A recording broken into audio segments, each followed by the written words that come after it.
Alright, so some brand new information has been coming out about the Pokemon Classic trading card game collection that we saw in the Pokemon Day Presents, and it is much more exciting than I initially gave it credit for. It went from being yeah, whatever, to, I think I'm gonna have to buy this.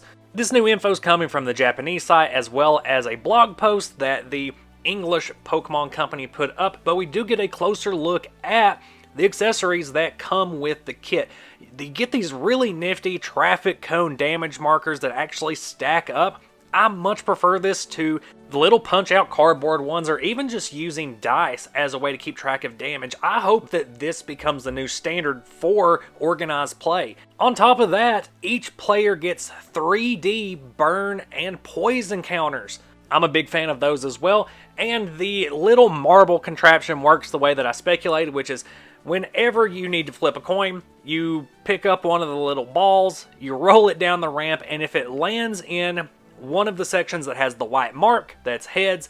If it lands in a section without the mark, it's tails. A pretty clever way to keep track of coin flips without actually having to flip a coin or roll a die, because with either of those options, there's always a possibility of whatever you're using just flying off of the table. With this, you don't have that. And the organization of all of these accessories into this tight little package is very appealing. And this is all going to come in one complete package that's very stylish looking.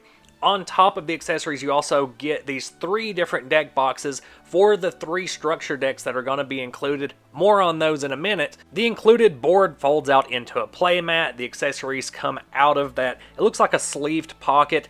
And then, of course, the 3 deck boxes that all just fit together in this nice little briefcase-looking set. It has been confirmed that the 3 structure decks will center around base set Venusaur, base set Charizard, and base set Blastoise respectively. Looking more closely at these cards individually, down in the corner of the Venusaur you'll see this code CLV, and show that it is card number 3 out of 34 in the Venusaur deck. So within the 60 card deck, we should be getting 34 unique cards. The same can be seen for Charizard and Blastoise, though the code does change in Charizard's case to CLC, and for Blastoise CLB. And from the Japanese site, we know what some of these cards are going to be for each respective deck. The Venusaur deck will also include base set Chansey, and keep in mind that these are pictures from the Japanese site. So far, all of the Japanese cards revealed for this product are holofoil.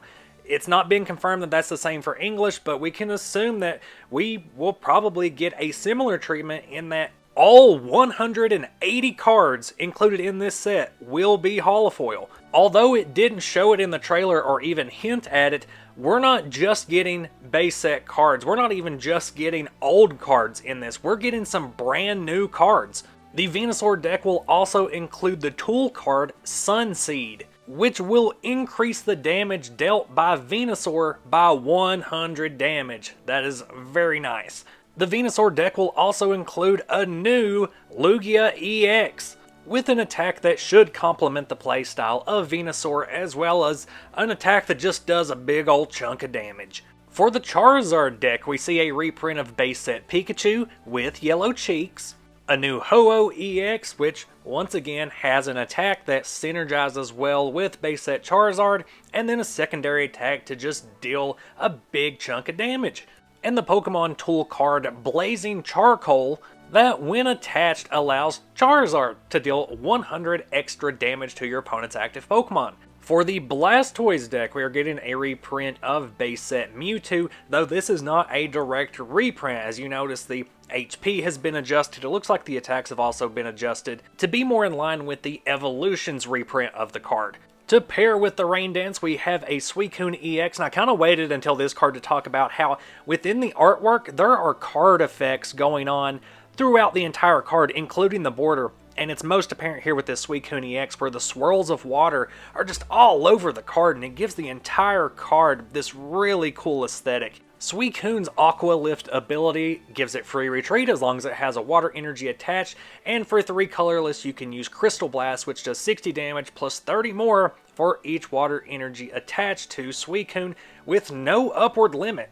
And finally, the Ocean Droplet tool card, as you may have already guessed, allows Blastoise to do 100 extra damage when Ocean Droplet is attached. On top of all of that, we do have an idea of some of the trainer support we will be getting across these 3 decks. We know that Professor Oak will appear in the Venusaur deck as a supporter. In the Charizard deck, we're going to get Computer Search, and in the Blastoise deck, we're going to get Rocket Admin. The more I've looked at this product, the more I keep thinking that this was probably the smartest way to do this. The no-brainer here would have just been to print some base set era decks, to do some base set only or base fossil of Venusaur, Charizard, and Blastoise.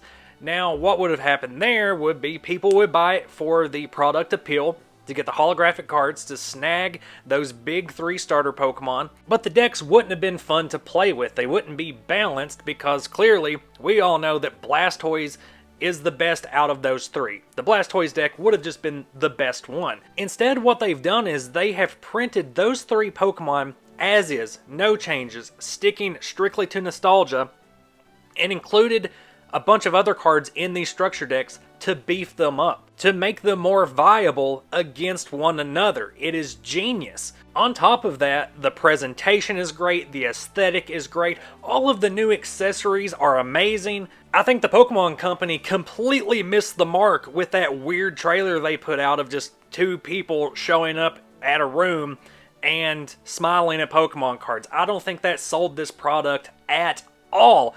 What they should have included was everything that's on the Japanese website right now. That would have pulled in so many more people. It would have so many more collectors and players interested. I honestly didn't really care about this product at all, just from what the Pokemon Presents showed. But with all of this additional information, everything that I know now, this is a must buy. If I can get my hands on this, I'm gonna buy it. There's no official global pricing for this product yet, but if we just convert the yen-based price off of the Japanese website, it's looking like in North America this is going to be about a $250 product. Over twice what the ultra premium collections usually sell for. Those are like the top ticket Pokemon widespread products, but if you consider everything you get in this set, at bare minimum, you are getting 180 exclusive holofoil cards that are going to be highly sought after. You're going to get the full briefcase setup with the fold-out playmat, 3 deck boxes, 180 card sleeves, all of your counters, your marble roller, and a whole bunch of stuff that's not even been revealed yet. We know very little about this, and in my opinion, I think you're already getting your value out of this product with what's already been revealed. It is pricey, but I'm already saving up for this release, which is scheduled for later this year, end of 2023. They said at the World Championships this summer we're going to get even more information about the English release, so that's something else to be excited about. If you are also excited, let me know down in the comments, or let me know if you're disappointed. Let me know if you think I'm wasting $250 potentially on this product. If you want more vintage Pokemon TCG content, make sure to check out the rest of the channel, as well as commenting, liking, sharing, subscribing. All of the YouTube stuff is very much appreciated. I will see you guys next video. Bye-bye.